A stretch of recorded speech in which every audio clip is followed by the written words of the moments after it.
Okay, good afternoon, ladies and gentlemen. This is certainly not my show, but I just wanted to say a very warm welcome to ISCA Academy. I'm Amy, I'm the head teacher here, and it's a pleasure to host this evening for you. As I say, it's certainly not my show whatsoever. You would have, I'm sure, been in contact with Gary King. And if you're not on Twitter, you haven't seen him on Twitter, he'll certainly tell you about it. Anyway, enjoy your evening and welcome to ISCA Academy. Thank you. Welcome everyone. There's a bit of bad traffic and still people eating, but we'll get started. I've got a few gags lined up tonight, so hopefully, it will soften the blow a little bit. The first one was when I spelt TeachMeet. I spelt it with an A.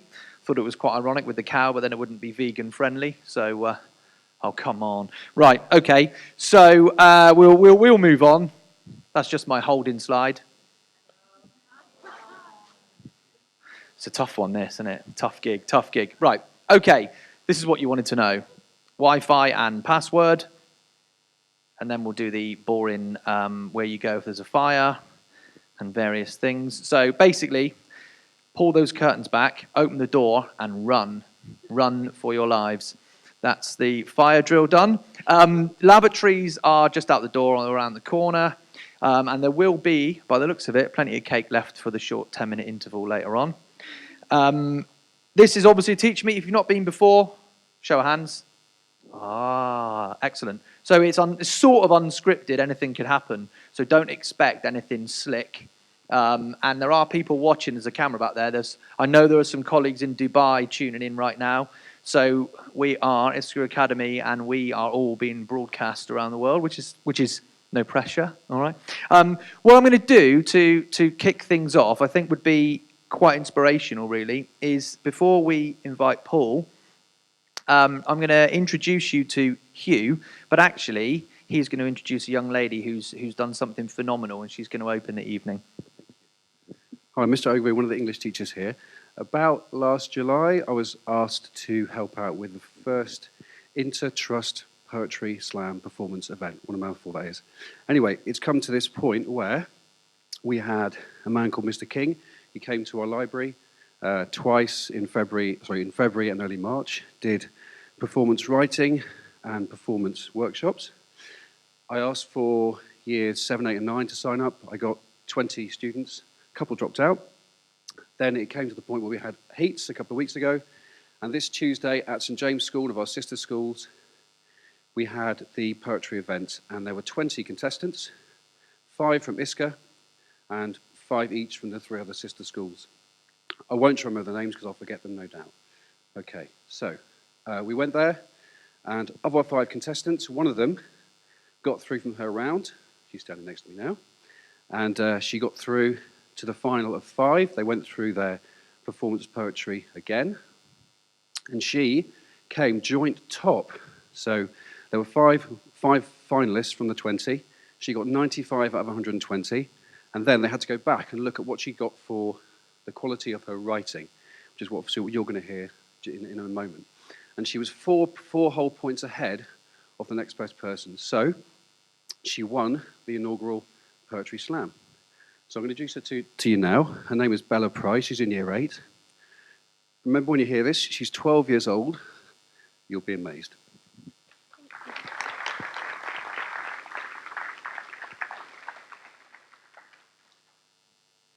Dreaming leads to disappearance. As pessimistic outlets control the vision conveyed by your mind. Non-existent breaths, pitter-patter spines, carving sounds that helplessly fall out of mouths. It's wondrous how we let time navigate and command every segment of life, every jigsaw piece. But dreams do not carry a watch. Crestfallen moons drift fluently. There is no track, no longing, no fight, no balance, just automatic disappearance. Latching on to need. A need that is addictive due to escape, a broad escape from society. As cynical judgments enclose virtuous opinions, portrayed by you and I, leading to desirable possibilities, honored and led. However, the imagination will always stumble, always twist, taking domination and taking reign. Preferably nightmares, exude black skies and white lies, so enemies, emitting premonitions and fears, fears that come to life with personalities, apprehension and presentiment. Soon enough they become master, building the repeated navigation. This is followed by pure darkness. But darkness often lingers as it holds many shadows. Shadows that feel because they are a efficient part of all of us, all of you, keeping us running, fueling our insecurities. Insecurities that take us by surprise, as vanishing elements of contentment close in on our potent souls, reeling and feeling the pressure to take ourselves and almost change ourselves. That is what insecurities do, and this is what the world is doing. It's terrifying, but that is why we have dreams.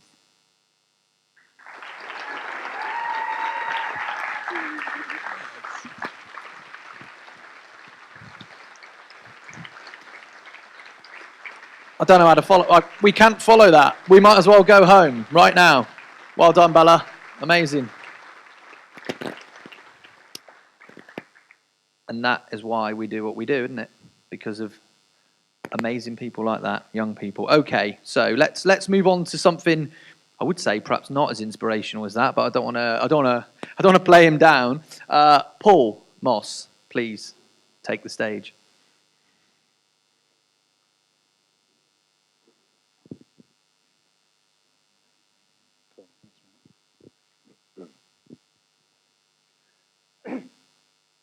Hello. Okay, my name is Paul Moss. I'm a teacher at South Devon College, and I'm here today to talk about some ways to assist the memory of your students. A heart whose love is innocent. This is the last line from a poem by Lord Byron, and it's a significant line, emphasised by the imperative, because the enchantment he's describing here about the character in the poem, who happens to be his cousin's wife, is based more on her inner beauty rather than any physical. And the focus on the purity rather than any sexuality at all is a real sort of departure from Byron's usual poetry. Poems that are sort of have enormous undercurrents of lasciviousness and promiscuity. Byron was considered to be mad, bad and dangerous, a moniker that awarded to him by Caroline Lamb, a wealthy, older socialite who was married and whom Byron was having an affair with at the time. His reputation was immortalised when people found out that he was also having an affair with his half-sister, Augusta, and the birth of a child, Medora, and the death of her 5 years later certainly didn't help his reputation at all. I guess to sort of curb his rampant infamy, he decided to marry a lady called Anne Milbank. Things were going quite well for the young poet. He was very, very successful at the time, and the marriage produced a child called Ada. Ada went on to become Ada Lovelace, who you may or may not know was one of the world's most prominent female mathematicians. She actually is accredited with writing the first algorithm and essentially then became the first computer programmer. She worked really closely with Charles Babbage, who was considered to be the father of the computer, and she was great friends with people like Dickens, Michael Faraday, and even Charles Darwin. Charles Babbage, by the way, went to school in Totnes, in Kevik in Totnes, which is a pretty cool fact when you consider, well, my daughters go there, so I think that's a cool fact. It wasn't too long, however, though, the marriage between Anne and Byron sort of went a bit sour, and the split became really acrimonious, in fact. Anne prevented Byron from seeing Ada, and in order to try and protect her from his insanity, she called it, and his sort of great debauchery. Nevertheless, Ada did keep communication open with Byron, and in fact won a legal case at the end to try and to ensure that she was able to be buried next to Byron when she died. I guess the demise of the marriage seemed inevitable, considering his background. But when we realised that Byron was actually sexually abused as a child, both by a male and a female, we start to get a bit more of an understanding of why it was that he struggled to form relationships and especially to maintain them. And I guess it is this knowledge that creates a sense of empathy for Byron. And it helps us to realise then that this last line of the poem, and in fact the poem's essence, which is based on her purity, is actually an achievement in itself. An achievement that I guess allows us to think that perhaps there was more to Byron than just the reputation that preceded him. So, how do I get my students to remember this key line from the poem? Retrieving information is my first port of call. Retrieving information, essentially what it does is sort of creates an extra myelin sheath around the neural pathways. And what it essentially does is helps the conductivity in the brain to try and retrieve information. It's like sort of updating your dial-up sort of telephone cables to an optical fibre. Hugely, really powerful. Testing is, of course, the best way that I do this. All right? And the reason is because essentially when I teach information, the information will go into the working memory. And if the students have got a good grasp of what I've taught them, it should move into the long-term memory. Now, what I do with it when it's in that long-term memory is important. If I don't do anything with it, it will often get lost.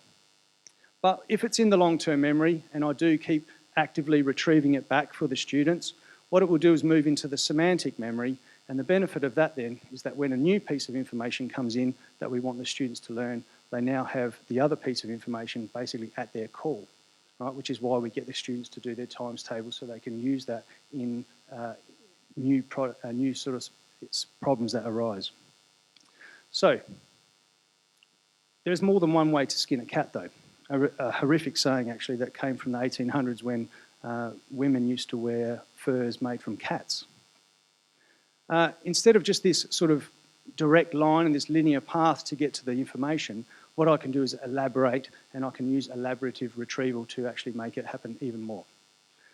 Shana Carpenter is a lady that's probably the expert in this area, and to sort of cut a long story short, it's creating stories or connections to help to information helps the memory. It seems it's actually a reasonably intuitive process. If I get you to think of your first sort of childhood home, you might think of when you think of your childhood home, I bet many other memories pop into your mind. Maybe it's riding your first bike there. Maybe if you were lucky enough, you owned a tree house. All right. Maybe you fell off your bike and hurt yourself, or even worse, maybe you fell out of the tree trunk, sort of the tree house, and broke your leg. The point is that either of those memories of the broken leg or the tree house will undoubtedly trigger the memory of the home. And in fact, it's pretty much impossible for you to think of a memory from your childhood without it being connected back to the childhood home. The reason is because your brain has created an elaborative semantic pathway, right? And each piece of information is linked by that pathway, and in fact, each piece of information will trigger the other memories. This can be really useful for us as a teacher. So if I want my students to remember this key quote, by telling the story of Byron's background and giving them the context of his life, it provides those elaborative pathways that the students can access this particular quote with. So when they think about the affairs, it's going to lead them to that quote. When they think about his abuse, it's going to lead that to the quote as well, and also similarly with the famous people connected to Byron as well. The real key, however, is to make sure, does it work? Yes, it absolutely works, because if I give my students a retrieval test based on any of those other related pieces of information, they will always arrive back at the key quote. The key, though, is to make sure that the story doesn't become too much of a distraction. And the way to make sure that doesn't happen is just to keep explicitly directing your students towards that intended piece of information. There are other benefits, I think. What it does is you as a teacher, it sort of forces you to find the story, right? Find the background, delve into the background of the things that drive your subject, that make it so cool. By doing that, you are providing those multiple points of access for the students to remember. But for me, one of the coolest things about elaborative retrieval is that it really does sort of bring me back to the core of why I am a teacher. When I'm standing in front of the room and I'm talking to the students and telling them those stories and I'm seeing them transfixed and fascinated by the things that I'm saying, it's one of the coolest moments. It's the coolest feeling for me in the world. And elaborative retrieval will allow you to experience that more often. Thanks.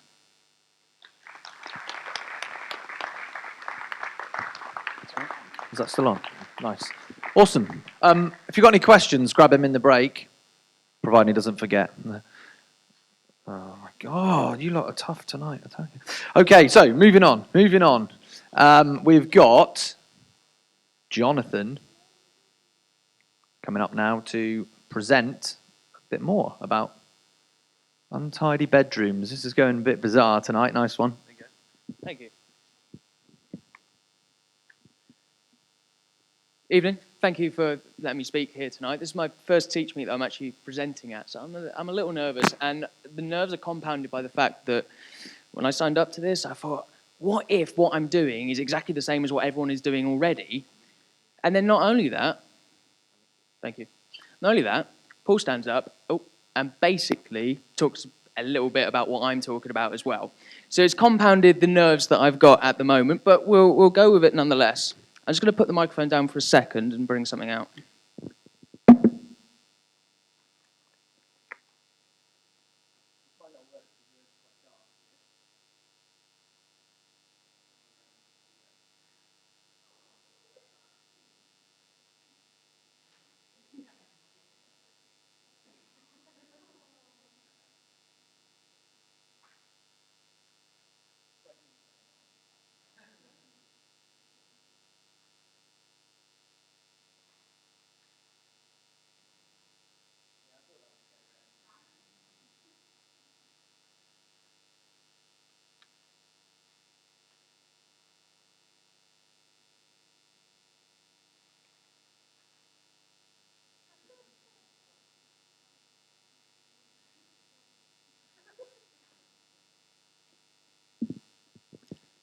What colour was the number 4?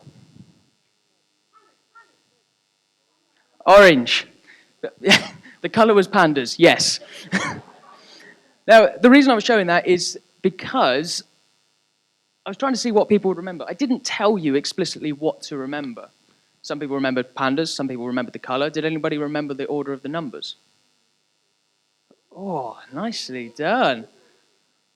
216435, yeah, that's what I wrote down as well. Now, we'll come back to that idea in a moment. But for the next part, I want you to really remember what I'm saying. I know that sounds odd, slightly egotistical perhaps, but I want you to really, really remember that. And that might be so that you can use this, or it might be that you can just lambast me and mock me on Twitter later. But we'll see how this goes.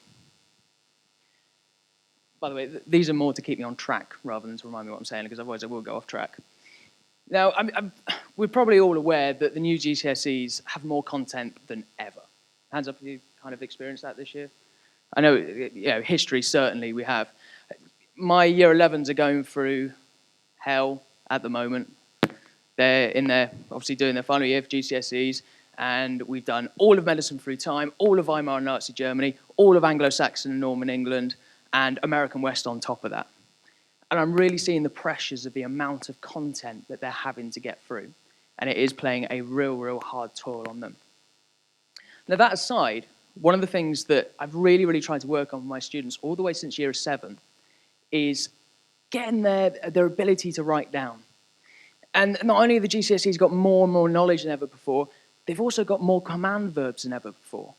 The different ways they've got to write their answers is unbelievable. So I really, really need to hone in these answers. And then I look around at my kids when they're writing, and they give me often pants answers. And no amount of me shouting, "Do you not know how to pee on your work?" seems to be going in. And they're still giving me answers that don't make any sense, and they're unstructured. And then one day I was invigilating a year 10 mock, and I was looking at their faces whilst they were writing, or rather while they weren't writing. And their eyes were spiraling around the back of their head. They were looking around the room, hoping for some knowledge to slap them in the face from somewhere. And this is when I realized that if they don't remember the information, then how am I expecting them to write great answers? And this is when it dawned on me that I had to really, really work on their working memory. Paul shared a similar diagram to this a moment ago. The idea is that information is sent into the long-term memory, and you can then retrieve it into the working memory. Now, the key part here is, of course, the rehearsal. to actually keep dragging that information out of the long-term memory and bringing it into the working memory. Now, Baddeley and Hitch suppose that the working memory model of memory proposes that long-term memory is developed when auditory and visual information is processed or rehearsed to a greater degree. Sorry, I'm all over the place now. That naturally, the information... Oh God, I'm pressing all buttons now. There we go. That naturally, when information is rehearsed to a greater degree, that when it's focused on that information, then you're far more likely to remember it than, say, what colour tie someone is wearing, or a number plate of a car driven past. And this also fits into Sweller's idea of cognitive load theory. The idea that when... I'm doing it again. Sorry, Paul, I'm just going to do yours now. Finish it off. There we go. The idea of cognitive load theory. This idea that all distractions need to be removed for someone to really, really remember something. And this is where I tried to combine the two ideas into a 27-question quiz sheet. Now, it's nothing that's going to set the world alight or anything like that, but it is something that's worked really, really well with my students. The idea is that to remove all distractions, to get them solely focused on the retrieval from the long-term memory into the working memory, and do that over and over again. So I give the kids a list of 27 questions with the answers written on them. As they go down, they get harder. I usually put a multiple answer question in the middle somewhere, just to try and trip them up a little bit. The idea being is that you would get kids into pairs. Partner A would ask partner B a question. When was the Battle of Hastings? 1066, great, they got it right. They move on. Who was the first king of England after the Battle of Hastings? If they don't know it, the first partner then says the answer to the person who got it wrong.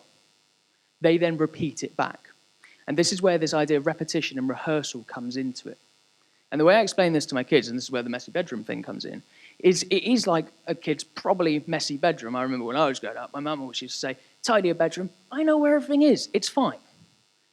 The idea being that because I throw the same thing in the same place every day, I don't need to look around the clutter. I know where I'm going for it. And the long-term memory is exactly the same. If you have got used to picking up that jumper that you've thrown on the floor in the corner every day, you don't need to look among the clutter, and therefore it is quicker to retrieve that memory. Partner two then takes over, they ask the questions. Now by this time they've already said it, they've already repeated it several times. Now the bit that really gets the kids is when you say, right, when you get one wrong, you have to start from the top of the row again. So on a grid like this, it doesn't matter if they get down to this question. If they get it wrong, they have to start from the top of the row all over again. And what will happen here is kids will be repeating and repeating over and over again the answers. And it gets to the point that you're walking around the room and the kids are answering the questions before the question has been asked. That knowledge is there. It led me to a great situation where Ofsted walked in, and I noticed he picked up on a particular boy who looked a little distracted. And I knew that a year ago, we practiced the 6 main parties of the early Weimar Republic. And I said to him, what are the 6 main parties of the Weimar Republic? Can you remember from a year ago? And he reeled them off, just like that. And as Ofsted left, I said, thank you very much. Outstanding. Yeah, good. Thank you. Off you go. This kid, you know, and he surprised himself. He was even amazed that he remembered this. And that was the amazing thing. And we live in a strange culture now where knowing more stuff is seen as slightly odd. Oh, you're a nerd. You know lots of stuff. You're a boffin.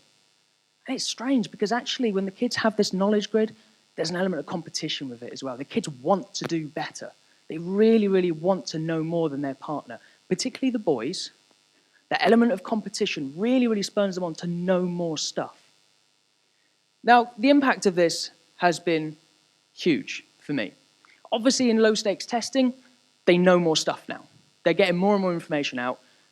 And obviously, it sounds slightly obvious. The questions that they're rehearsing, they're obviously then getting right. A week, 2 weeks, 6 months later. But actually, by working and using their long-term memory to then inform their working memory, it's improved their general knowledge uptake as well. By using keywords such as, you need to remember this. You really need to remember this, just like I did at the start. actually comparing two classes with one year 10 class who had been using the quiz sheets for around 3 months and one group that hadn't been using them, when I did a lesson without using the quiz sheets but had a quiz at the end, because I dropped in those keywords of you need to remember this, the class that had got used to using their working memory more had significantly better scores overall, despite not using the quiz sheets for that topic. Now, the whole focus of this for me was to improve their extended writing, and I'm really, really pleased to say that it has worked. Kids are no longer spiraling around the room, wondering what to do. I see them fervently writing now. The knowledge is there. They know exactly where to look for that bit of knowledge in their messy bedroom, so to speak. And it probably should have dawned on me before that if I want kids to write more stuff, they need to know more stuff. And that's really worked for me. Thank you.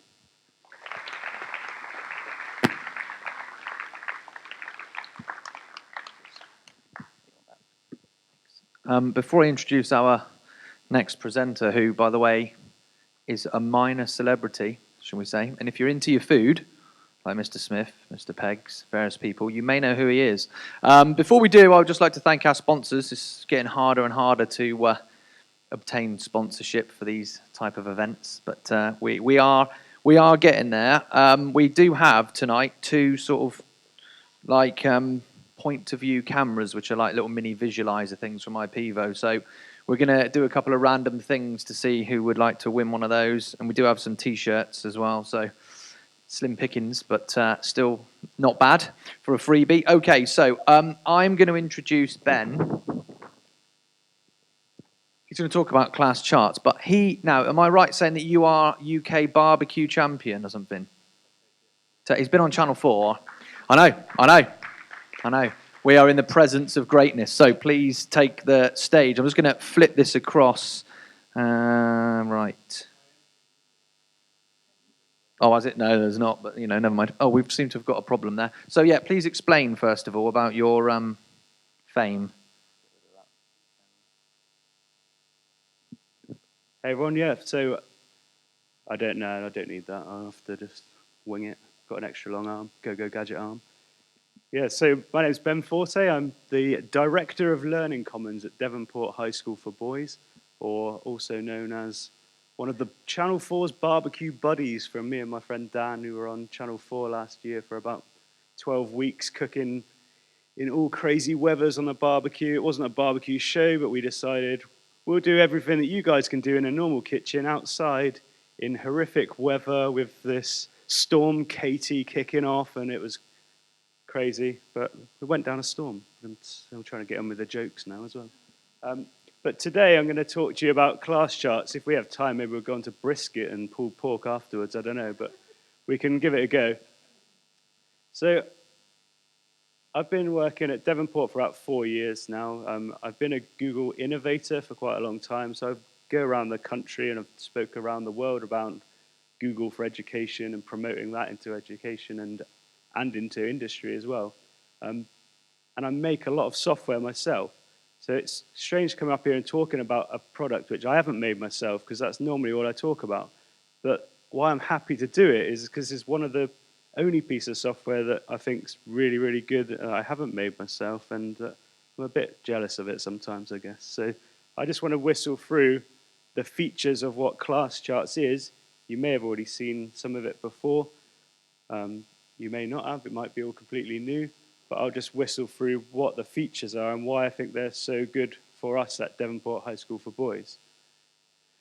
So essentially, when we first got this, we wanted a tool for doing seating plans in school. So we're in the classroom, we wanted to be able to lay out the students, and there's quite a few tools out there that can do that.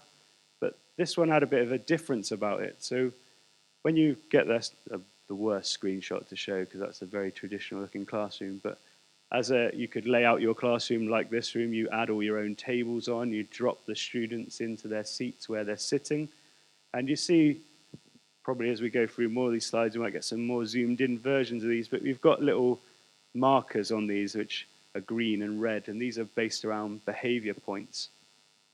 So what you can do is you can select students from their class, so you can see where they're sitting. You don't have to learn their names, not a problem anymore, not important these days. So you can just click where they're sitting, you can select one of them, you can select multiple, You can say, well done. You can set up all of these kind of predefined behaviors that you would have from your school's MIS system. So you can say 2 points, 3 points, whatever your school decides, you can figure it all up how you want it. The flip side, obviously, the negatives go into here as well. So you can quickly award either singly or multiple students at the same time with praise points or negative behavior points.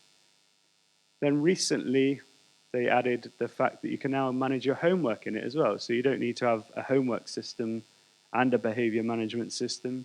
They've packaged that all up into one so that you can just go into your same class that you're already in.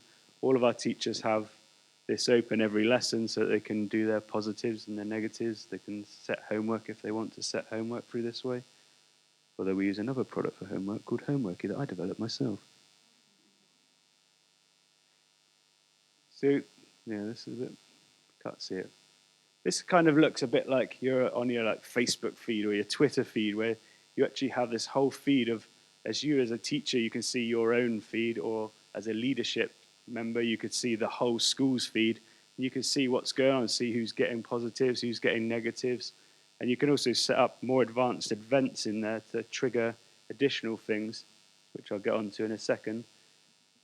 Every pupil obviously has a profile page, which you can then go onto, and you can see their behavior points, you can see their attendance marks on there, and you can add all sorts of extra features that you've got from your MIS that you want to display on there. And obviously, parents can log in and see this. So this has now become like our parents' portal to look at how the students are getting on, set up email alerts, so if they do get a negative, then they can be emailed straight away. However the parents decide, they can kind of engage with it as much as they want to. If they want to just come along and log in and check, they can. If they want to be set up to be alerted, then they can also do that. So there's your kind of tracking attendance. So you can use it, staff use it a lot in school, because it's a nice visual way of doing things. Like we use Sims in school, and Sims doesn't have the most amazing, beautiful interface, but I do think Classcharts have done a lot of these things really well, where they've got an interface that's really nice to look at and easy to understand.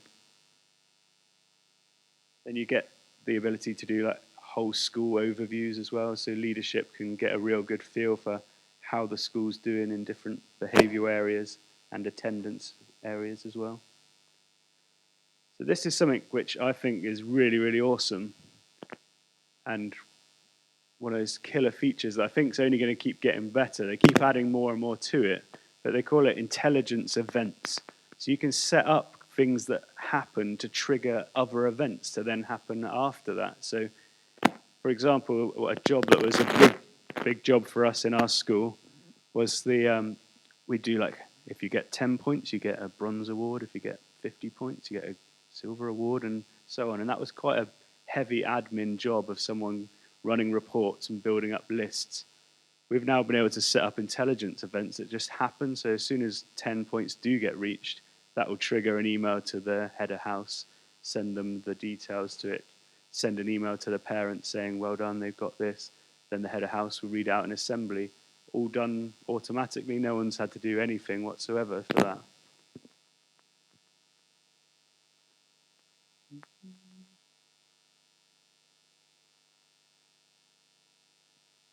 Warboards is a cool one that the leadership team really like. I've not used it a huge amount myself, but this allows you to set up criterias, and I think a lot of leadership and a lot of heads of years and tutors would do this, where they're getting like people who are on target, people who are over target, people who are under target, and move them around. And this does it all for you. So you set up your criteria of, I want them to be either behavior related, or you can link it back to actual grades and value added scores in your MIS. So you could easily visually see who's on target, who's not on target, who do you need to put some strategies in place for.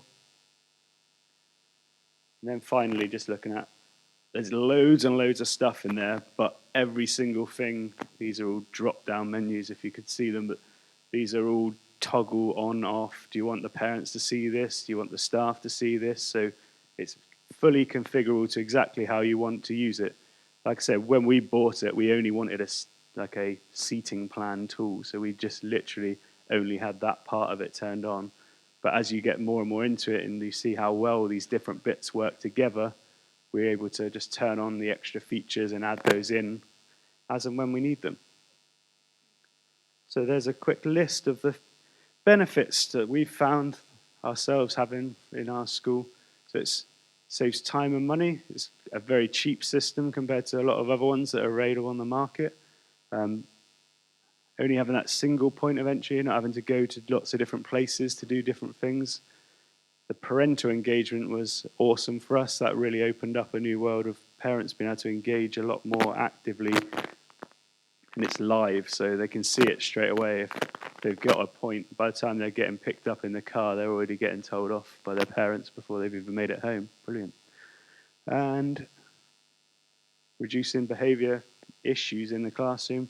I haven't got stats on that, but I know from our leadership team how we've had like amazing. I should have done that. Massive oversight. But we've got huge amounts of benefits. Obviously, a system doesn't do it. You as a school do it. But having this system in place has made those sort of things possible. If you want to see more of it, then obviously you can just contact Classcharts. But if you don't want to go to them direct, then we're happy to show you what our system looks like. You can email me or contact me through Twitter, or Nick Berryman, who's our leadership team, who's in charge of this, is also happy to talk more about it. So that's it. Cheers. Time for the brisket talk. I think the microphone was getting some static off your beard, to be honest. It was a bit close there. Right, okay, I don't think Nina's arrived yet. She said that Julie would let me know. She's where? Okay, so we're gonna shift things around a little bit. What we'll do first, though, is to see who's up. I haven't even got a beard, so I'm just gonna have to shout, I think. Does anyone know what's going on with this microphone? No? Mark around? No. All right, who wants a freebie? So what we're going to do, we're going to have a go. First of all, see who's not rocked up and didn't tell me. I've got everyone's name in here, so we're going to go for the visualizer first from IPvo. I'm just going to show it to the camera. Thank you very much. Right then. Let's spin it and see.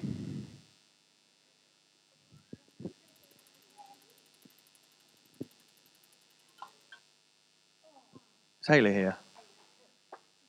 No, good. Right, somebody else gets a chance then. Ideal. If you're watching, you missed out there and you ain't getting it sent in the post. Sorry? Did she get the job? Well, if she got the job, I'll say well done. If she didn't, she's not here, so well done. Okay, next. No, I will. If she got the job interview, I'll buy her a cake. I'll give her some cake. All right. Okay, let's go. Next one. How do we do that? Okay, set. Let's spin it again. If this goes on all night, then that's it. I'm just going to give it to someone. I've had enough. If no one... Q Phillips? No? Oh, well, fine. Okay, right.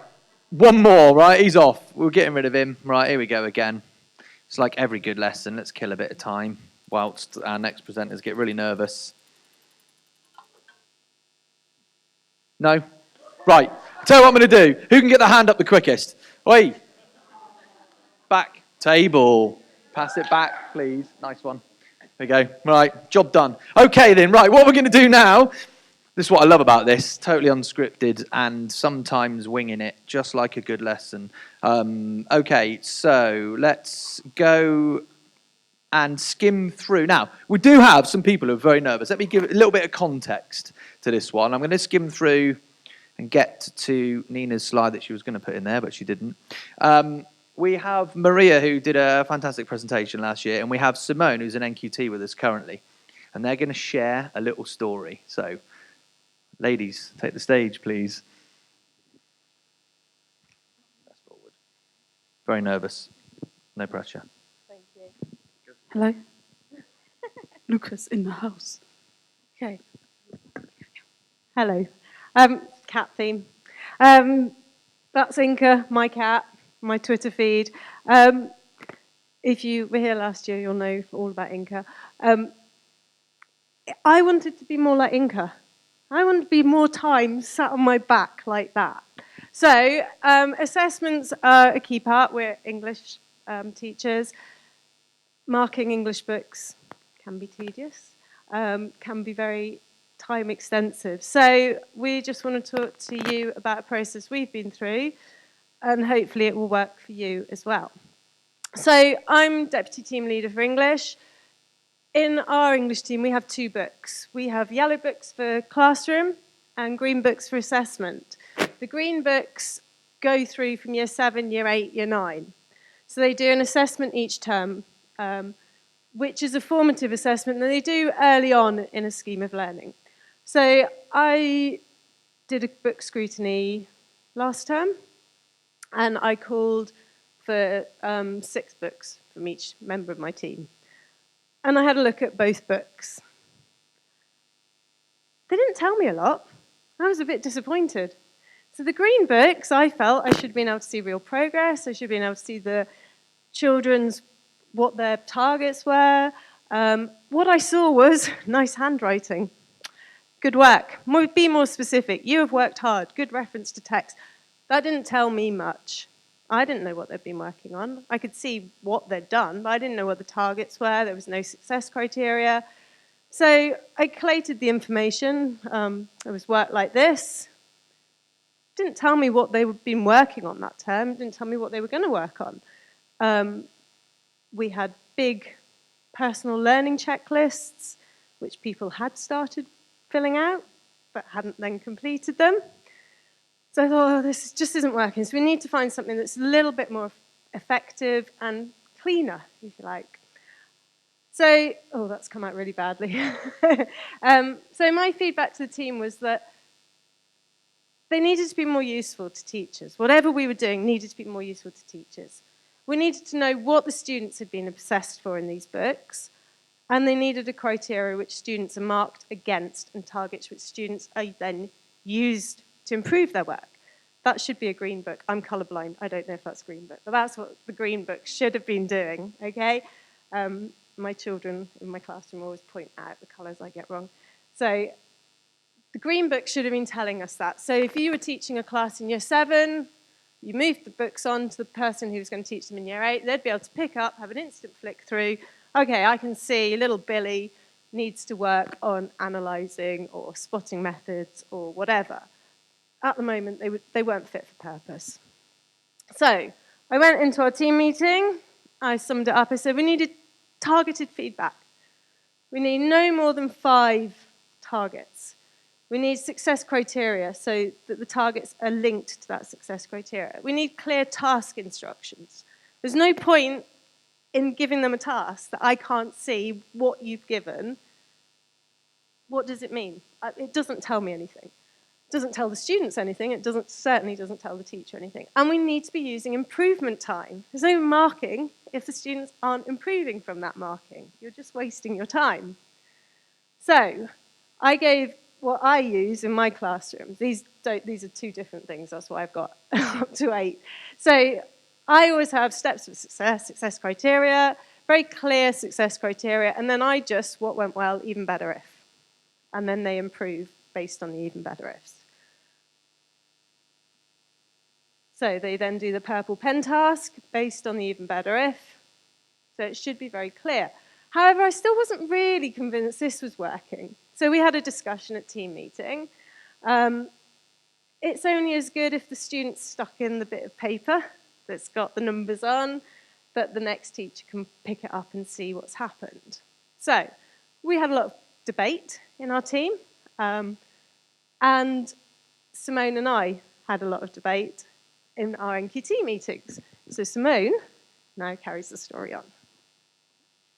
Which one is it? Hello, sorry, I've not done anything like this before, so I'm a little bit nervous, but it's okay. So it was our sort of feedback from the book scrutiny for our department, and then I thought it was a really good opportunity for me as an NQT to have it as my target, because I'm still trying to figure out which forms of assessment and which ways of assessing works best for me and my classes. So like Maria said, we needed a clear criteria informed by the books and my past teaching, okay? So I knew they knew they were being assessed on what I knew they knew. I am an English teacher, I promise. Okay. So the teacher comments, okay, space for comments and questions, and a numbered list so that EBI was clear and concise. So that was my personal feedback. So it says could be tightened by using a clear success criteria. So I knew that was what I needed to work on. My first draft looked like that. Okay, so it was really clear and specific. The criteria was things that I had explicitly taught them in the lesson, so I knew they did know it. Okay, and if I'd known about the working memory and long-term memory, I might have been able to do that a little bit better. But yeah, I hadn't numbered it, which I realised was a mistake. And teacher comments, so it allowed me to ask them questions. However, looking at this, I noticed that they'd ticked sort of number 4, method, but they hadn't actually evaluated their work because there was no method in their assessment. Okay, so my teacher comment is, adjectives, similes, or verbs, what is the method? So I realised that they weren't actually evaluating their work thoroughly. They probably were just ticking the sheet because Miss had said to. Okay, so that's maybe because I didn't give them sort of enough time in the lesson to go through it clearly, but I needed to make sure that they were evaluating their work. Okay. It did still allow for clear feedback. So we can see in the improvement that this student did then make an explicit mention of method. So she uses positive adjectives, and it's really clear in her book. However, it doesn't change the fact that she hadn't evaluated her previous assessment. So to develop the assessment further, I added numbers. Okay, so then the EBI was nice and clear, easier for me to write out. They could then just focus on that. And I used the mark scheme, the language from the GCSE criteria. So AO2, analyse language, form and structure using terminology. But what does that mean? I was realising that my students weren't actually understanding the criteria. Even though it was things that I had explicitly taught them, they weren't understanding what that means. And I realised that that in itself, AO2, needs to be maybe 3 separate criteria boxes. Use terminology, analyze the quotation, and single word analysis. Sorry, you've thrown me off. So they don't understand. And again, they needed to evaluate their work. So that's when I developed it even further, and I decided that students need to evidence what they have worked on. So I trialled this in their yellow books, okay, which was their classroom books, and I added an example column for that evaluation. So they have to then show that they have used and understood the criteria. So they go through their assessment, tick what they've done, yes, yes, yes, and then give the example. It also allows for me to see what they remember, what they recall from the lesson. So things like prefixes, compound sentences, things that I've taught them in our library lessons would appear on the criteria, and it's a way for me to then assess that. It allows for also really clear EBI. So here you can see she hasn't done personification. Her EBI is now really clear for her to carry on working. So it allows for that really specific feedback based on the student's own evaluation of their work. It also made sort of circulating the classroom really easy, because then I was just looking at their table rather than the entire paragraph that they'd written. I was just able to see that, and I was able to see, okay, so you haven't done personification, that's what you need to work on in your improvement time in that same lesson. So it allows for DIT time in that classroom, in that lesson. But so it allowed me to see sort of trends as well in needs. So what are all the students not using personification? But I can also just look at her table. She's ticked simile, but she's written as I run. Is that not a simile? Okay, so I can also see from that yes, she thinks she's used a simile, but maybe I need to be teaching it more explicitly. Okay, so overall I developed it to work in the yellow books as well. So there was that DIT time, not only for assessments, but for classroom learning as well. So they were constantly evaluating any extended piece of writing, and then able to have that evidence of that evaluation rather than just ticking the sheet. It works for peer and self-assessment as well. Allows for dip time, and you can then see the individual needs of the class, but also the whole class trends. What do you need to go back and reteach more explicitly? Yeah, and then Maria took that idea and developed it even further. So I thought that was amazing that Simone had developed it to that point. Stole her idea, took it further. My year 10 class are full of different challenges. We have quite low literacy, there's dyslexia, there's EAL, general disengagement. So I trialled it with them. Very simple language and the success criteria, all work that we'd done in class, so they were very able to do it. I was confident they were able to do it. I added the teacher assess column there. One of my students has ASD. He took it even further, which is brilliant. He sat there, he did his work, he went through it, and then he cross-referenced and highlighted the work, which made it even easier for me to mark. So I thought that was a brilliant idea. So that was a further development from listening to my students. And for him, he could then see very clearly, black and white, bit of colour. He could see that he had done everything. It was also really good for him because he's one of these students that says, yes, I've done it, absolutely done it. And you say, well, no, because you haven't filled that in. So it allowed me to just not have to sit with him, but to keep saying, well, go back, you haven't done number 5, you haven't done number 4. And it just meant I was a bit more hands-off, and he had to be more independent. Brilliant piece of work he produced using it. Some of my students who have literacy challenges, who hate self-assessing, absolutely hate it, won't look at a piece of work that they've written ever again, they were able to sit with the teaching assistant and be able to spot what they'd done, and if they hadn't done it, then they were able to get that help to do it because it's so specific what they had to do. So that's real progress for that particular student, that he filled that in, not always getting it, but, you know, he'd given it a go. EAL students in the classroom who don't always, you know, they're very much more, they're the quieter students. The louder ones get more attention, unfortunately.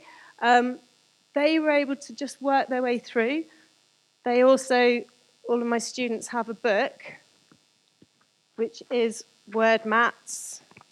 So it's all cross-referenced, so they have this in front of them to cross-reference. So if they don't know a one-word sentence, it's in here. Don't know powerful vocabulary, there's powered-up vocabulary word mats in there. So they could sit and they could do it very clearly by themselves. It helped with their planning. They knew what I wanted, what they had to do well at this task. Allows for instant feedback. This was me working with a very disengaged student. I just sat with him. Right, come on, now the next point, now the next point. And he produced a really, I don't know if I've got it here, really great piece of work from that. It wasn't me putting those words into him. I wasn't saying anything. I was just going through the success criteria and saying, right, have we evidenced it? Let's write that down. So it allowed me to have a really clear dialogue with the student without nagging, without being frustrated, because it was there and they had the information there and they had to just become more independent and look for it. Now you're probably sitting there thinking, oh, I don't have the time to do this. So actually, this is my year 8 top set. I didn't necessarily plan for them to cross-reference in the way that the year 10s had, but they finished the piece of work and I said, right, now color code it. Bit of a challenge for me, but they got it in the end. There were some real challenging colors for me, I couldn't see. But so we use MEA now instead of PEE. So method, evidence, explained, the effect on the reader response. So this student just color-coded it, put a book in front of me, and I wrote down, yeah, you've done it, or no. What have you seen? What has she seen that made her feel this way? And she's responded. That was within a lesson. That was like a breakthrough moment for me. Somebody else, again, success criteria, she wrote it down, and then color-coded it. Good effort. And then I was able to do this within the lesson. It just allows you to circulate through the classroom. You can see instantly whether they've achieved it, isn't it? It's brilliant. You probably all are using something very similar, and we're probably teaching you to suck eggs, but for us, we wanted to talk to you about our process of developing this, how we battered it back and forth, and actually the students have then taken it on to that extra level. So there's something to be warned about, that the students take time to learn how to work like this. You do need to talk them through it. You can't just give them that success criteria sheet and expect them to be able to do it. They find it difficult to evidence the work, but with that guidance, the first time, it's fine. They do it, and they're pleased with it because their sheet's filled in. Look, I've done this. I haven't done that before. That's brilliant. You will need... Oh, go on.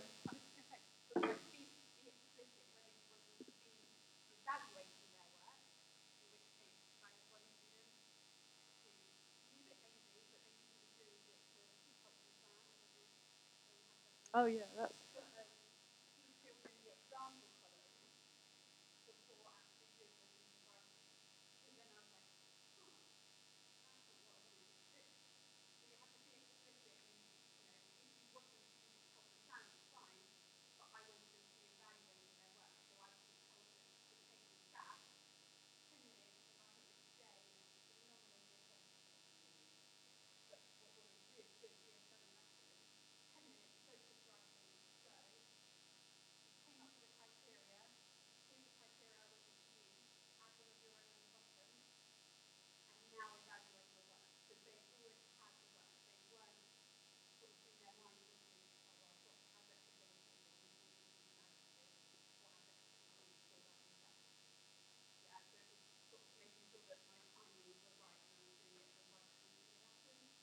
Or, like when we discussed it, actually for some of my EALs, it would have helped them to plan it, and I might use it for them as a planning document in future.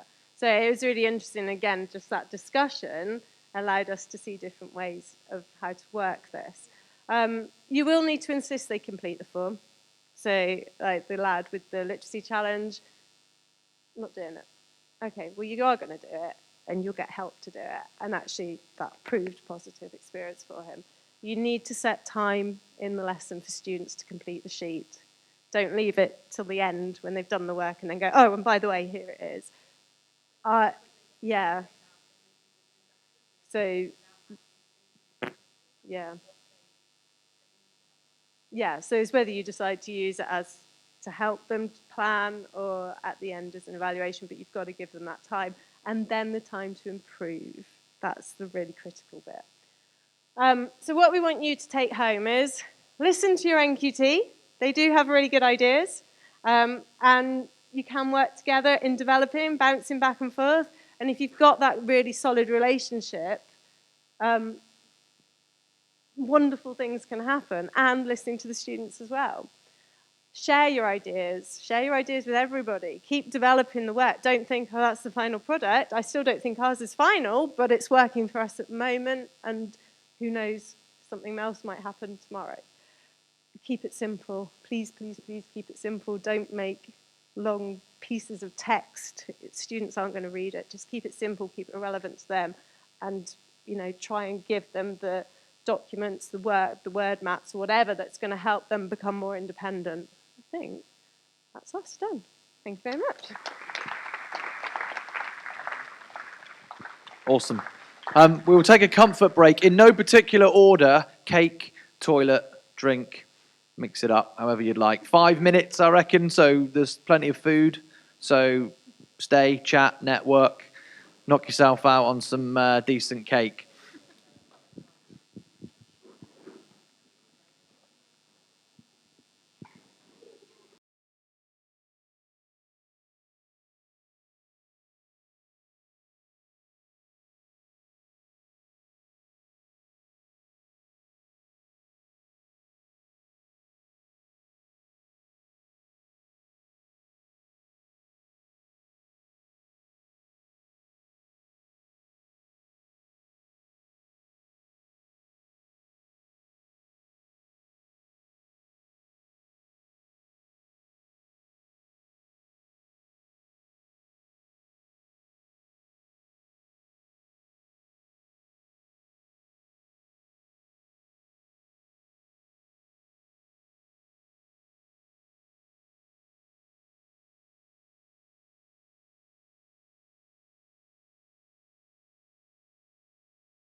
that is kind of as if they didn't go to school. Yeah, they're running feral on the streets.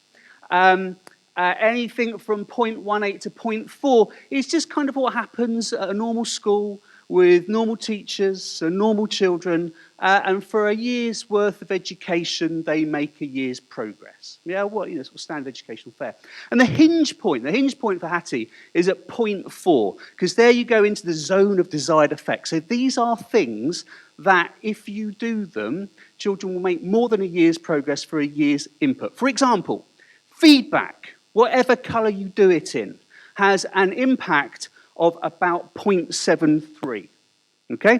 So that means that all things being equal, children that are in a classroom whose teacher gives them good feedback will make almost twice as much progress than children in a different classroom whose teacher doesn't give feedback.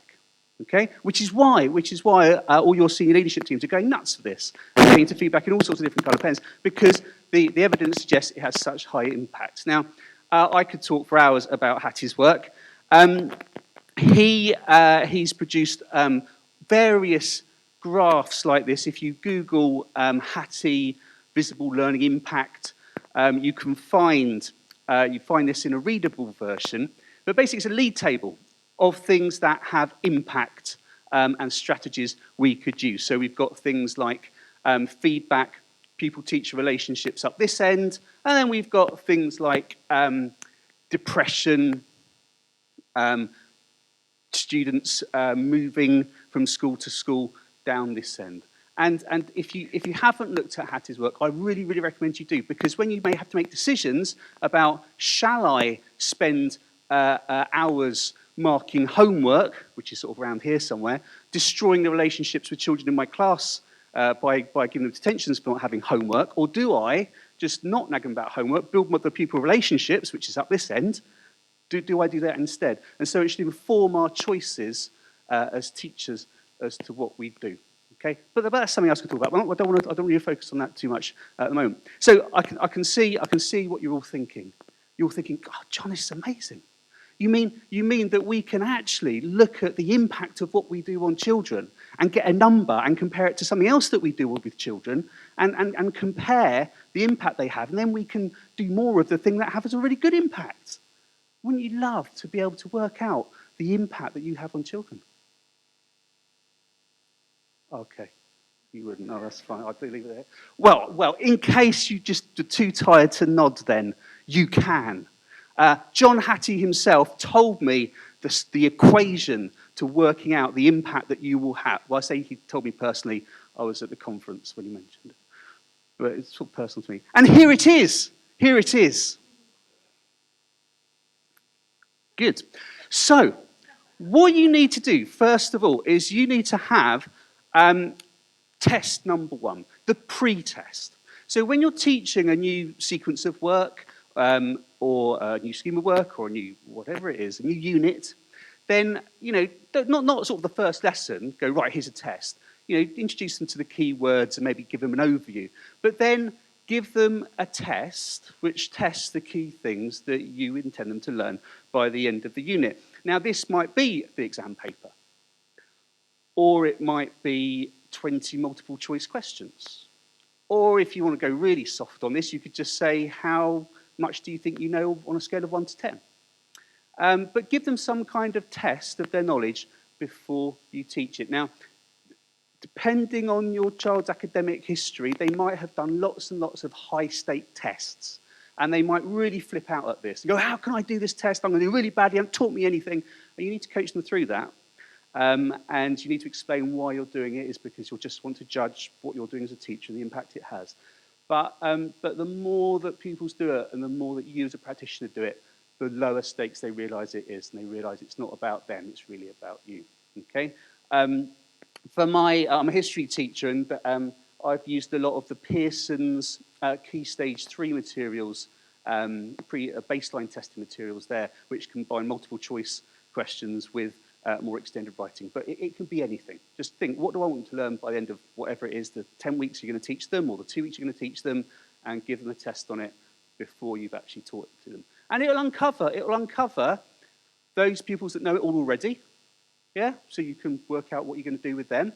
But what it also does is it starts making their dendrites around their neurons start looking out for these links with other neurons. They start doing, it sort of prepares them to think, oh yeah, we need to know this as they become it, because that was in the test that started. So pre-testing is really good. So what you do is you take the average of the pre-test and you subtract it from the average of the test you give them after you've taught them everything. Okay? So the average of test 2, and you subtract the average of test 1. And then you divide that by the standard deviation of test 1 and test 2. Okay? Now, I know you're going, John, look, I'm happy with the average, the mean, yeah? I can do the subtraction, the division, and the adding, but the standard deviation.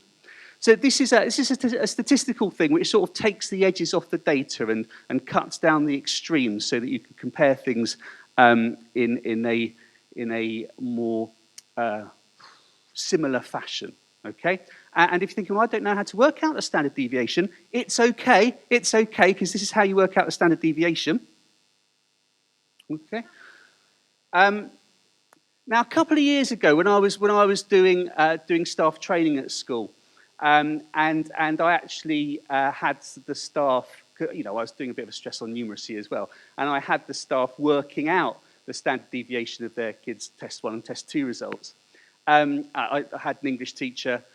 She threw a pencil case across the room. She steamed out in tears, slammed the door, and then there was this awkward silence in the room. And we had an ITT, a maths ITT, sitting in the room, and he said, John, do you know what? I think I might be able to make a spreadsheet that does that. And it's wonderful. We could go and get the English teacher back in, calm her down, you know, put her pencils back in her pencil case. And here it is. And here it is. So this is my Year 10 history class. Because we're so much into research, we love space learning at Great Torrington School. So what we do is in Year 9 we teach the whole course, and then in Year 10 we teach the whole course in a bit more depth, and in Year 11 we teach the whole course in a bit more depth. So studying the American West, when I pick them up in Year 10, then they've already covered the American West. I want to see what they know. So I give them the pre-test down here, which is why the scores are quite high. And then I teach them the American West in even more depth. And then these are the second test. The spreadsheet automatically works out the percentage if you do that, and then here for each individual pupil it works out the impact score that I have had on that child over that 10-week period that I taught the American West. So Adam, for example, here has an individual impact score of 0.47. Which is all right, isn't it? You know, if he carries on working with me, then he's going to make his progress for a year's worth of teaching. But if you look at Neve here, she's getting a far better deal with 0.76. You know, she's getting a far better deal at my teaching. And what else this spreadsheet does is it doesn't just work that out. It also generates it into this lovely graph. Wow! And up the sides here, this axis here is how they performed in their test 2, okay, out of 100. And along the y-axis here, is that the x-axis? The x-axis, sorry. Why? It's late. Anyway, along this axis down the bottom is their impact score that I have had on them, and the whole class impact score here. So I'm doing all right by them. And when I started using these graphs, it really changed how I taught, and it really changed how I saw my class. Because if I had them just the results like this, I think, oh, I'm doing great. Look, Nell's doing great, Anna's doing great, Georgia's doing great, loads of them are getting 50% or above. You know, we've got a few lazy ones down the bottom. Yeah, I'm doing great. But then actually, when I look at the impact that I am having as a teacher on each of these pupils, it completely changes the way that I think of the class. You know, the most successful pupil in my class, the one I've had the biggest impact on, isn't Nell, it's Charlie here. Yeah, you know, look at the huge amount of impact I've had on it. It's sort of almost 2. And then I think, well, what happened with Charlie whilst I was teaching that to him? And what actually happened with Charlie was he was very badly behaved for me at the start of the bit of work that we were doing. And so contacted his parents, moved him in class, sat him away from his mates, and told him to get on with his work effectively. And then at the end of the scheme, I could say to him, look, Charlie, look how well you've done. Teaching you sitting away from your mates. Do you want to move back? Yeah. So it completely transforms. And then I think, well, actually, look at Georgia. I've had a negative impact on Georgia. Her time in my classroom has sucked learning out of her brain. What on earth have I done wrong with Georgia? No one else will pick this up, luckily, she's still doing well. But, what am I doing wrong with Georgia? And look at Nell and Anna. Look at Nell and Anna. Usually they'd be thinking, oh, we're top of the class. We're doing all right. I'm going, oh, yeah, look, they're almost 90%. But actually, if you look at the amount of progress they've made with me, yeah, they're in the bottom third. So therefore, the impact that I'm having on, as a teacher, on my high-achieving girls is pitiful. And I think actually they sit there and they go, oh, sir, why do we have to do the battle reenactment again? And it's like, well, can't we just read it from a book and do a bit right? No, get on your hobby horse and charge at the shield wall. You've got to go on with it. But they hate it. They hate my way of teaching. And you can see the impact that that's having. And then you can look at Nathan, for example. You can say, well, Nathan, clearly I'm having very little impact on you compared to Charlie. You're not getting a very good deal out of me. How can I teach you better? Yeah? How can I teach you better? How can I have more of an impact on you? And then the next bit of work that we do, I then test them again, and then I can see how my impact on them has changed, and I can reflect on what I've done as a teacher for each of these individuals to change their impact score and get them moving this way, and if they move this way, then they're going to move that way. So I've asked Gary to email to you all this spreadsheet. Don't cut and paste data into it because it's already got all the equations built into the field. You've got to hand type it in. If that doesn't manage to happen, then do send me an email and I'll just ping you the basic spreadsheet.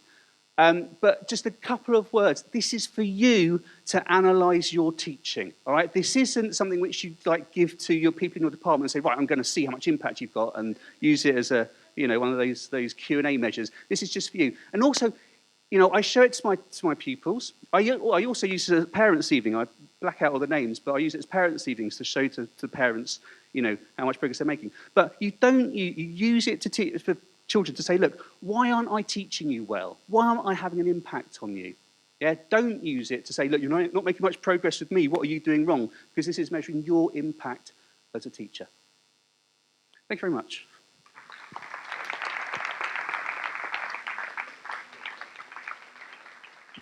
Thanks, John. Definitely not as boring as the slides. I love that. We're going to jiggle things around a little bit, but it is funny. I made an observation. I reckon I've spotted all the mathematicians in the room because it's like the evolution of man. People were sat there, and then when they heard equation, formula, effect size, I'm looking at Mr. Potter and Mr. Smith in particular, Miss Emalayas over there. Wow. I've never seen you smile so much. Right, okay. So Nina's arrived, everyone. Round of applause. Yay. We'll put you on at the end. Is that all right? We're going to save the best until last. What we are going to do now is we're going to invite Kelda up. Now, this is quite interesting because when I asked presenters to send through a title and a synopsis, she basically refused to start with, and she called it 10 minutes, 10 easy wins. I thought she was just being lazy. She didn't want to reveal too much. So it's best time to catch a teacher when they're sat there and there are no parents and they've got 10 minutes and you think, yes, a captive audience. Right, there you go. Thank you. Hi. Okay, I normally do something that's based on technology, but this year I'm not. So, is that going to do the right thing? There we go. Also, being really, really lazy, I actually asked my year 10s to tell me what to talk about. So I said to them, what is it that I do in class that you really like and you can't get enough of? So this is the list that they came up with. And I'm just going to say, no, it's not rocket science. These aren't my ideas. They're all stolen. They've all been seen on Twitter or TES or any other site that's out there. But there are things that I've adapted, and I found that they work in my classroom, which is languages, but also they are ideas that will be adapted to any subject. and should work every time, like 2 of the 3 Elon Musk rockets worked. First one, colour match. They can't get enough of this at the moment. Really, really simple idea. This is actually an A4 sheet where they need to match, for us this was a Spanish one, they needed to match the English to the Spanish. It would work in any context. You could take your keywords and you match it to a definition. They are working, they don't think they're working because they're colouring in. So you can see they start to match up. And actually what they're doing, this is their starter, they find that later on in the lesson, this is actually the vocabulary that they need to use in the lesson and the words and the phrases that they can put into their own writing. So I've actually given them the answers at the beginning of the lesson in an activity, and then they've got them there, they can refer back to them as well. The boys have started to like colouring as well. I must say the girls tended to prefer the colours at the beginning. The boys quite like it now too. And their work's getting neater because they like to colour in and keep it in the lines. It's all good. Rip and run is something we can cause chaos. We use it a lot. And again, this is something that you could do in any way in any subject. We give them sentences to translate. You could, again, use it, put a key question up there. What you do is I do these in 6 different colours, so each table has a different colour. I give them number 1. They have to work as a group to get the right answer. They bring it to me. If I am happy with that answer, I let them have number 2. They go back, work on that, and they keep going back and forth with me in control of when they get the next one because I'm checking their answers. And they have to be perfect, especially with translation for us because it's a key skill that we need to do at GCSE now. But if I'm not happy and I say, no, go back, it's not good enough. And they get really competitive. The boys like this because they're running around the classroom. Obviously, health and safety, you've got to make sure you've got no trip hazards around there. But it's something that would work in any area. And like I said, it gets them to actually produce the best answer that they possibly can, not just do something quickly. And it's collaborative as well. So if you put them in mixed ability groups, do make sure you are watching that somebody isn't just sitting there not doing anything. Okay, maybe the person who seems a little bit quiet is the one that needs to write the answer on there by listening to their peers. So they're going to learn from each other as well. They get quite argumentative. If somebody said something and it's not quite right, they'll go back and they'll have a go at the person that said the wrong thing. So running dictation is another form of this, getting them up, getting them active, getting them moving. We don't like long text. Nobody does. The kids don't like long text, do they? So what I do is I put my text outside my classroom door, and then, again, they're working in teams, and they need to go to the text, memorize a section of it, bring it back, tell their scribe who writes it down, and then the next person can go out. And so we're breaking down the text. They're having to improve their memory skills because, they don't retain information for very long, some of them. And I like to make it a little bit harder because what I'll do is my text will start off outside my classroom door, and then it will move down the corridor.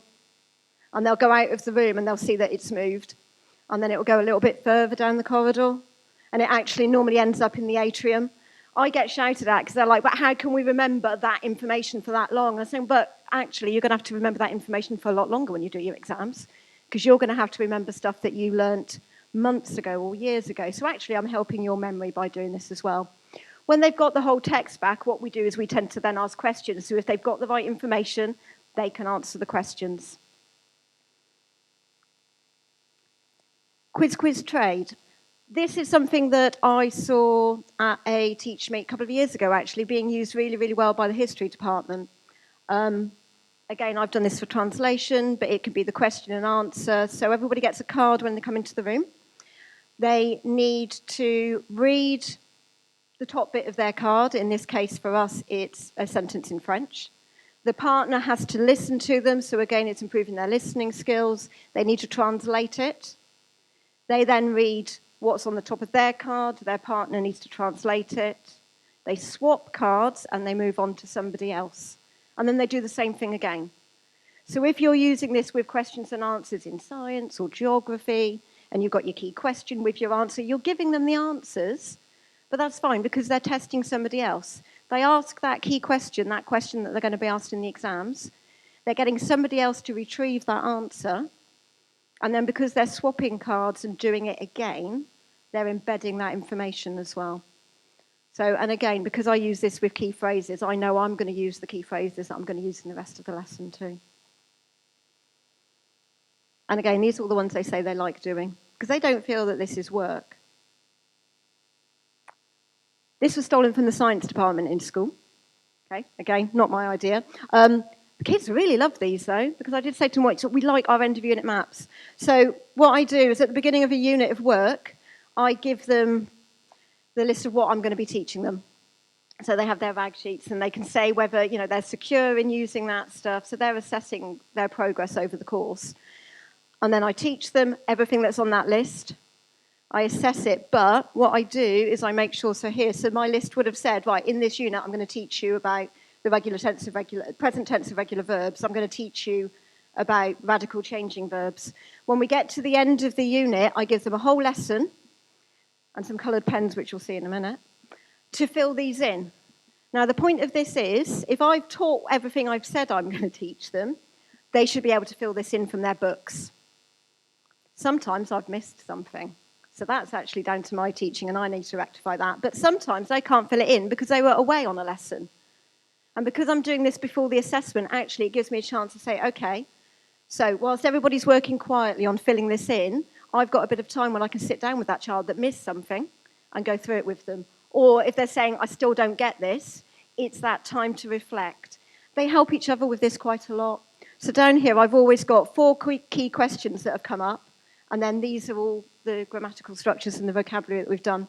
And they like doing that because then they know that actually they're putting all of that stuff that they've learnt together and putting it in one place. And they've got those in a folder so that when they come to revise, they've got it all there. I have been a little bit foolish with my Year 10 classes as well, because I have said to them, if I get the teaching right, you won't need to revise for your exams. I think they will revise anyway, despite me saying that. But we do revisit a lot. And I keep saying to them, you just need to trust me. And if we do the right things and we review it on a regular basis, and I keep taking you back to these concepts that we're learning, you'll just know it by the end of Year 11, she says, hopefully. Timed challenges. Again, I've got 3 Year 10 classes this year. One has got a huge amount of boys, which is quite unusual for languages. They are competitive. And putting a timer on something makes a huge difference. Obviously, you've got to work out how long it's going to take them. But I've forever got a timer up on the board so they can see how much time they've got left. They know how long I expect them to take over that task. They can't sit there thinking, oh, I've got all lesson. They know they've got to work quickly and efficiently. So make use of your timers. And they like it. They like the competitive edge of it.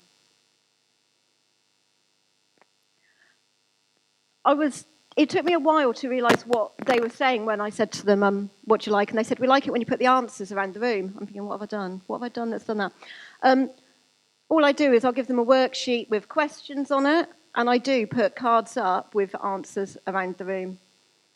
And again, it's a starter. I'm feeding them keywords that they're going to need in the lesson, the key structures that I'm going to expect to see later on from them. And they've got their sheet, and they walk around at the start of the lesson, and they find the answers. And then I leave them up in the room. And I don't just leave them up for that lesson. I leave them up for subsequent lessons, so they know they're still there somewhere. Those things that I fed them because I wanted them to use them. And so they do. They'll go round, because they're the whole way around the room. Sometimes there's a little gaggle of them together in a back corner, and you think they're talking, but actually they're trying to figure out where that answer fits on their sheet. So they like, also this was the other one. One of the boys said to me, yeah, I also like being able to go around and get answers off other people, but they trade. So when I think somebody's up and just copying off somebody else, what I caught them doing the other day was actually, I'll tell you the answer to this question if you tell me the answer to that question. Again, it's that competitive thing that's getting the boys up, getting them active, getting them engaged in the lesson, and actually getting them to try and do their best. And now trying to beat the girls, because they used to just sort of go and have a look at the girls' answers. They're not doing that anymore.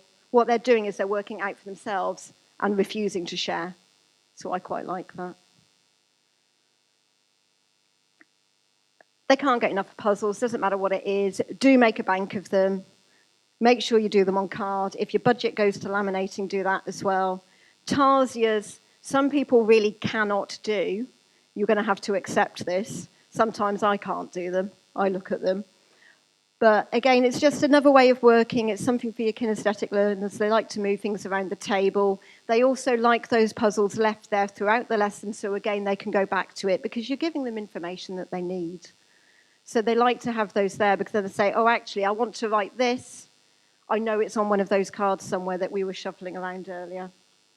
Okay, even word searches, simple as that, but it gets them to get the spelling right for those keywords. Coloured pens. I'm spending quite a lot of money on coloured pens this year. Their work's neater. It's tidy. They use them to jog their memory. And all I've got now is a variety of different boxes. I've got fin markers, I've got pick markers as well.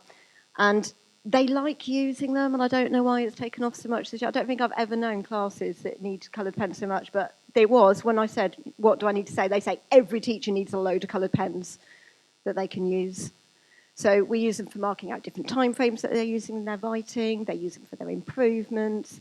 They use them to put things into categories. And number 10 is my unicorn. So you know when you have something and then people think that you collect them? I think this is what happened. I had a small unicorn in my classroom, and then my year 11 tutees, when they left in the summer, decided to buy me a bigger one because the small one wasn't big enough. So this is Merrin, named after the two students who bought it for me. It's amazing what a unicorn in your classroom can do. It can diffuse arguments. It can comfort the child that's come in having had a row with their friend at break time and is in tears. It can calm down that hyperactive year 7 who forgot their ADHD medication and just need somebody to sit next to them, nice and still. Also, it's the person that does the best piece of work can have the unicorn sitting next to them as well. My next stage of this, and I have suggested this, but nobody seems to be taking me up on this at the moment, is I have suggested that we get puppies because there has been research, and I know the university have done this, where they did get puppies in for the students during exam period because it helped to relieve stress. So if you're not allowed puppies, get a unicorn because the kids do like it. Sometimes it has to be put away, especially when members of staff who are lurking behind curtains decide that they should go parachuting off the school roof, but that's another story. Okay, and I did get told to say that they're not bored of Kahoot yet either. So please keep the Kahoots coming for them as well. Here you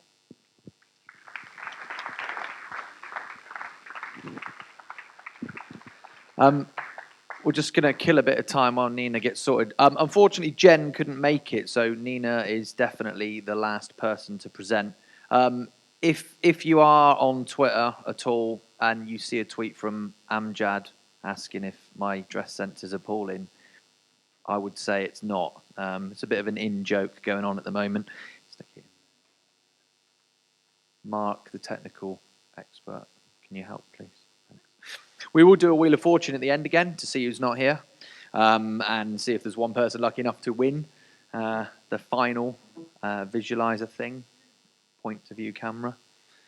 It won't be Susan because, you've frozen the screen, that's right.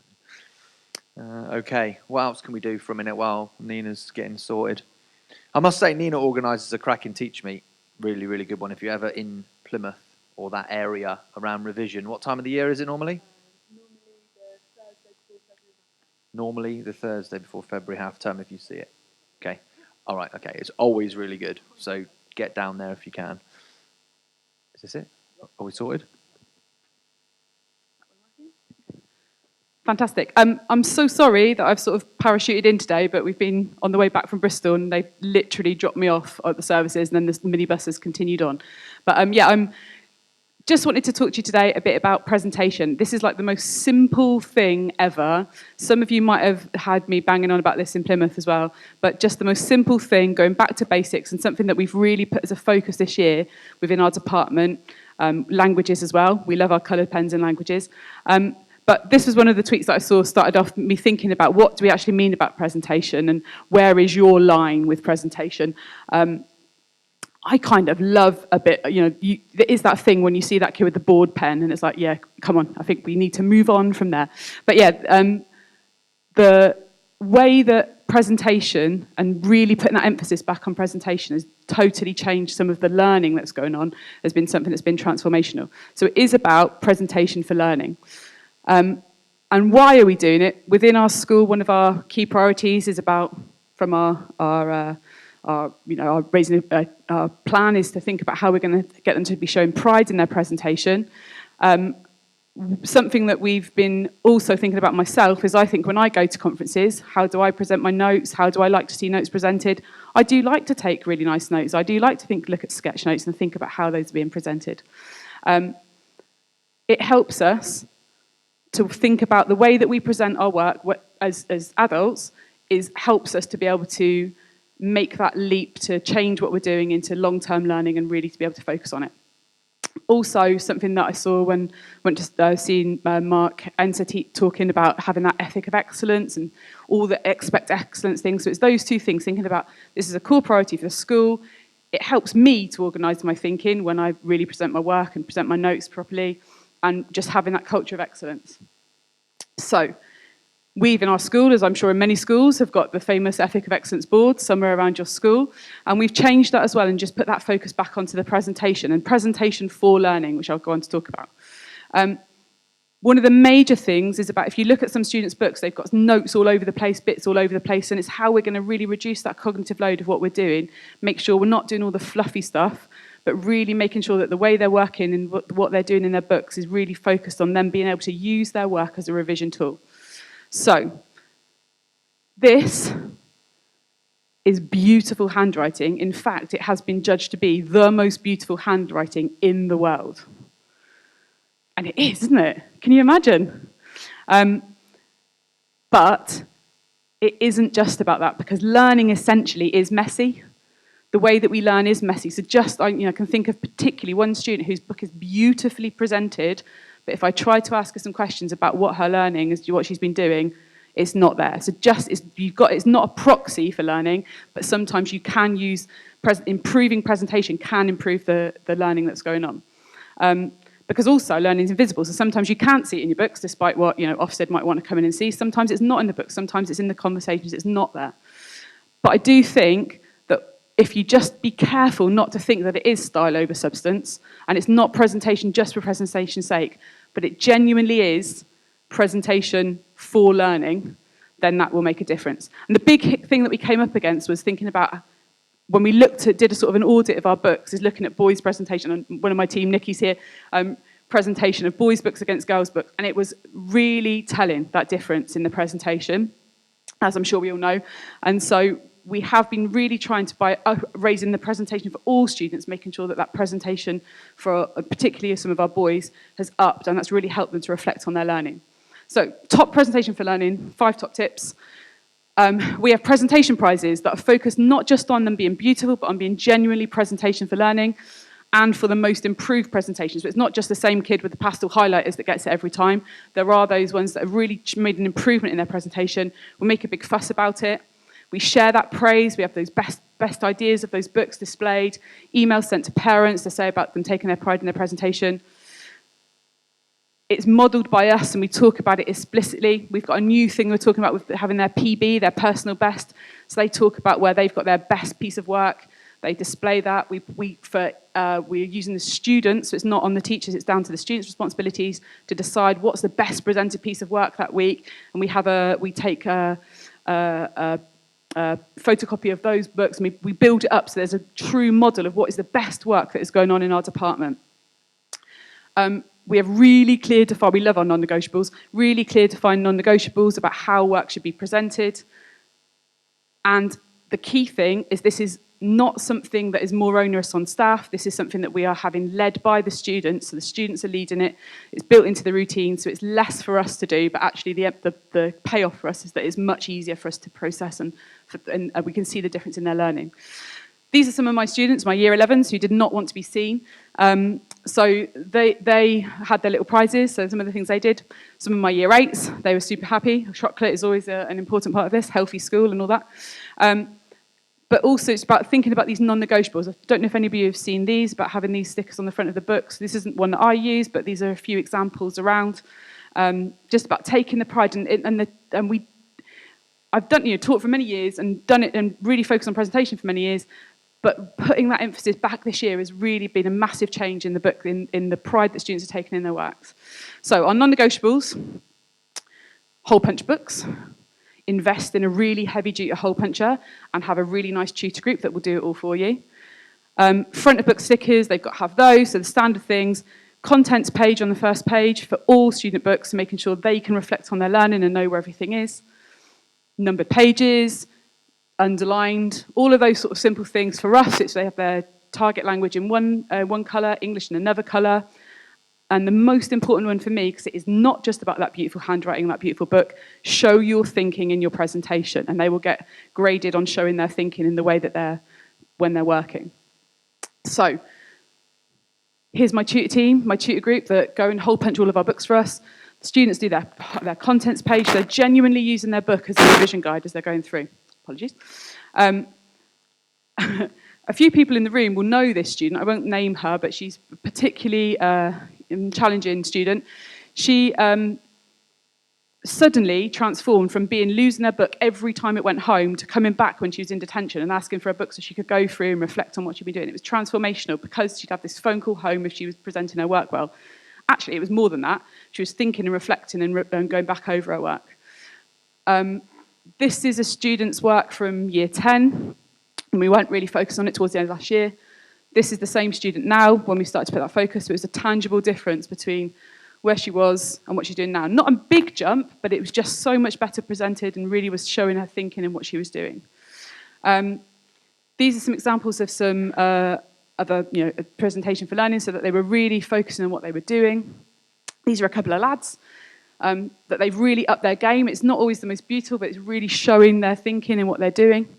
And the big way that it's been changed is we're building it into our routines. So I get students as peer judges to go through and to check the presentation. They can check for that basic, is everything, have those non-negotiables been done? So it's not onerous on a teacher. They get a few, we use Vivo points for doing it, so they go through and they're able to do that. And never, ever underestimate the power of a sticker. They'd done a particularly good bit of Spanish here, so they did get 7 stickers for it. Because this is another really challenging year 8 student, and you can see this was on 15th of September. We started to introduce sticker marking, and it was transformational. That it just from using stickers, and I get the kids to go around with the stickers, so we don't have to do it. This is some evidence of the thinking that's going on from how they're presenting their books. They've come up with these systems themselves. They've really thought through their work and how they're going to come up with their systems, and this would be the top, when they're really thinking about how they're presenting their work and going back over it, showing their thinking throughout. We use the whole class feedback sheets, and we've got a separate section for presentation for learning on those as well. And really just to say what the benefits have been, it's been a massive win for really low impact from teachers. Books come back when they go home because they're really proud of their books. Students are coming when they're in detention, they're coming to collect their books and taking them away to do some work on. They're encouraged to go to do their contents page, they're constantly going back over things. It's simple little things. When you're marking books, you don't have things falling out and bits of dog-eared things here and there. They've really started to take pride in their work. They've generally got their own personalised reference guide for what they can do. The big thing for me as well is talking about when they've missed a lesson. They can check really clearly when they've missed a lesson from their contents page. They can find who was the personal best for that lesson, who was the best piece of work from that lesson. They can use that best piece of work and plug those gaps in their books, so they've got that there. And it has been closing the back gap. I have not transformed every single messy year 8 boy from the way, not being able to complete their book in the perfect way. But what it has done is it has raised up the standards so that, yes, it's still mainly some of the high ability girls with pastel highlighters who have got the most beautifully presented works, but the whole range of the standard, the range has taken a massive shift up. So sometimes sweating the small stuff is worth it. And yes, having some pastel highlighters in the classroom are very useful as well. Thank you.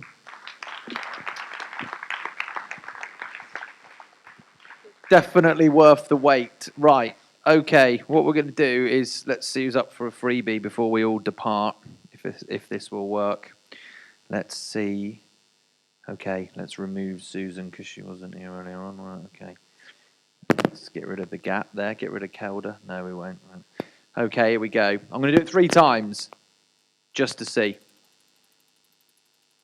There should be some noise sound with it.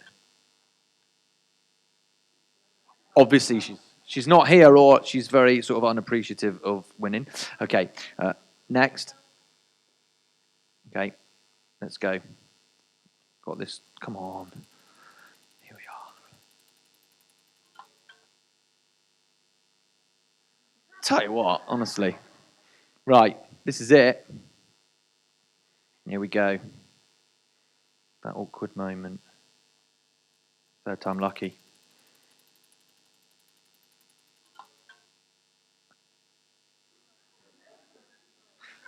Right. What other way can we do this? Right, who wants this? Put your hand up. Oh, there's one there. Right, there you go. Job done. Nice.